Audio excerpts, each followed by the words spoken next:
ವಿಶ್ವವಿಖ್ಯಾತ ನಾಡಹಬ್ಬ ಮೈಸೂರು ದಸರಾಗೆ ದಿನಗಣನೆ ಶುರುವಾಗಿದ್ದು ಗಜಪಡೆಯ ತಾಲೀಮು ಕೂಡ ಬಿರುಸುಗೊಂಡಿದೆ. ಮೈಸೂರಿನಲ್ಲಿ ಬೀಡು ಬಿಟ್ಟಿರುವ ಗಜಪಡೆಯ ತಂಡಕ್ಕೆ ನಾನಾ ರೀತಿಯ ತಾಲೀಮು ನಡೆಸಲಾಗುತ್ತಿದೆ. ದಸರಾ ಮಹೋತ್ಸವದ ಜಂಬೂ ಸವಾರಿಯಲ್ಲಿ ಚಿನ್ನದ ಅಂಬಾರಿ ಹೊರುವ 2ನೇ ಹಂತದ ಆನೆಗಳಿಗೆ ನಿನ್ನೆ ಸಂಜೆ ತಾಲೀಮು ನಡೆಸಲಾಗಿದೆ.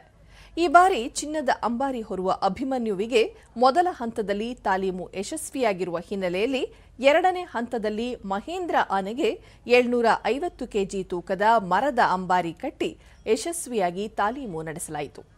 ಅಂಬಾವಿಲಾಸ ಅರಮನೆ ಆವರಣದಲ್ಲಿ ಜಂಬೂ ಸವಾರಿ ನಡೆಸುವ ರೀತಿಯಲ್ಲಿ ತಾಲೀಮು ನಡೆಸಿ ನಂತರ ರಾಜಬೀದಿಗಳಲ್ಲಿ ತಾಲೀಮು ನಡೆಸಲಾಯಿತು.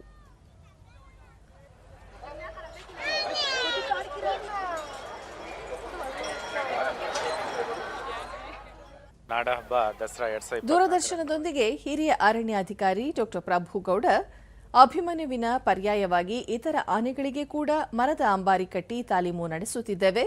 ಎಲ್ಲ ಆನೆಗಳು ಆರೋಗ್ಯವಾಗಿದ್ದು ದಿನನಿತ್ಯ 2 ಬಾರಿ ನಡೆಸುವ ತಾಲೀಮಿಗೆ ಆನೆಗಳು ಸಹಕರಿಸುತ್ತಿವೆ ಎಂದರು. ಅಷ್ಟೇ ವೇಟನ್ನು ಹಾಕಿ ಇವಾಗ ನಾವು ತಾಲೀಮನ್ನು ಮಾಡಿಸ್ತೀವಿ. ಸೊ ಬ್ಯಾಕಪ್ ಆನೆಗಳು ಇರಲಿ ಅಂತ ಹೇಳ್ಬಿಟ್ಟು 5 ಆನೆಗಳಿಗೆ ನಾವು ಮತ್ತೆ ಪ್ರಾಕ್ಟೀಸನ್ನು ಮಾಡಿಸ್ತೀವಿ ಮರದ ಅಂಬಾರಿಯಲ್ಲಿ ಕೂಡ. ಅದರ ಭಾಗವಾಗಿ ಇವತ್ತು 2ನೇ ಆನೆಯಾಗಿ ನಮ್ಮ ಮಹೇಂದ್ರ ಆನೆಗೆ ಇವತ್ತು ಮರದ ಅಂಬಾರಿಯನ್ನು ಹೊರಿಸ್ತಾ ಇದ್ದೀವಿ.